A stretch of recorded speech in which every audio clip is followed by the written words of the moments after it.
What's up guys, welcome back to another video. Brand new electric bike here up on the channel, the Muck Pit GM500. This is a foldable style electric bike that you can actually buy on Amazon. Now there's a lot of people that follow my channel for purchases like this. The fact that they can't find electric bikes that are at an affordable price tag at a bike shop, but Amazon actually really fulfills that whole experience. So with that being said, I'm gonna link their store in the description below. We're gonna talk all about the specs and the pros and cons of this electric bike.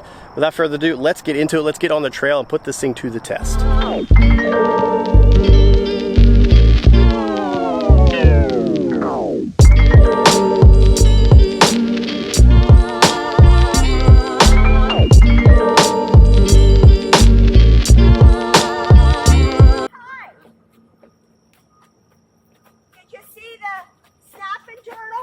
Nah, down by the water or down here more? Down on the bottom level. Yeah, we'll go down there afterwards. Thank you. Is that your backpack? Yes, it is. Oh, okay. Thank you. Have a great day. You too. See, it pays to just be polite to everyone. Because people are always polite back.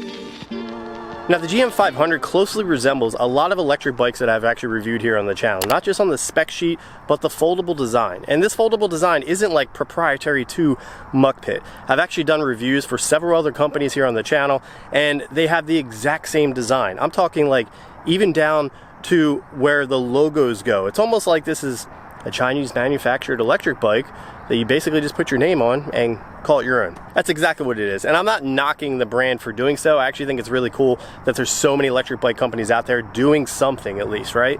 So let's talk all about the specs right now. Actually, you know, first and foremost, let's fold this thing down to show you guys how small this thing can get. All right, so I haven't actually folded this bike up yet, but I'm pretty sure it's the exact same design I've handled in the past. But the really cool thing about foldable bikes is it's been around so long. People back in the war, I want to say it was like late 1800s, early 1900s, they used to have foldable bikes that they actually had on their person. They would carry it into combat and have it as transportation leaving. I'll overlay some photos right now on the screen. You can actually see how cool this was. And it evolved into folding down the handlebars and folding down the pedals. So let's just try this right now. So the pedals push in and fold up, push in, fold up. Handlebars, there's a little clamp on here. You end up folding this out, rotating this down, and now it lays flush on the side. This guy right here has a little lever. Flip that up and it flings open.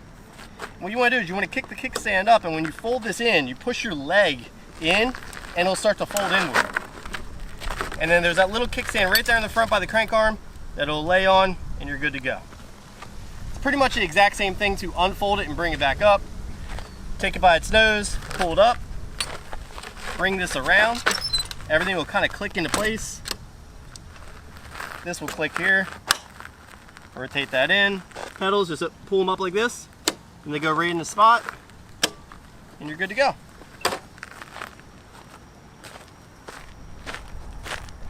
Now on a lot of these electric bikes, they have the battery in different places. So this one's no different. I want to say a lot of the other bikes I've handled before, they have like a little lever underneath the seat that you just pop that and then the seat flings up.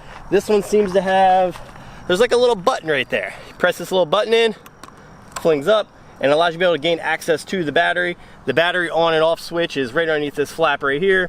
And you can actually take the battery in and charge anywhere you want, lock the bike up, and kind of keep it safe at whatever location you want to have, just in case you can't fit the bike into, like, let's just say a restaurant. So when talking about the specs, let's just first start out with the battery. The battery is a 48 volt, 13 amp hour battery pack. This is a 500 watt brushless motor system on the rear only. Now, for obvious reason, this bike is considered a fat tire electric bike. These tires are actually 20 by 4 inches wide, and the rims are actually pretty standard at this price point as well. Now this thing comes up to a speed, at least for me, over 20 miles per hour top speed in pedal assist level 5. Now, one thing was the problem when I was building this thing. This thing did have a bell. Now, a lot of people might not think that bells are actually necessary, but when you're coming down a trail and somebody can't hear you, they have headphones in or something like that, you want to be able to ring that bell, and I'm unable to do that. So now I got to say, on your left, and that could be pretty annoying to somebody. Don't say it. Don't you say it. Left. Come on! Let's talk a little bit more about the brakes. See, I always have a problem with mechanical disc brakes, and these are mechanical, but they're not the worst that I've felt.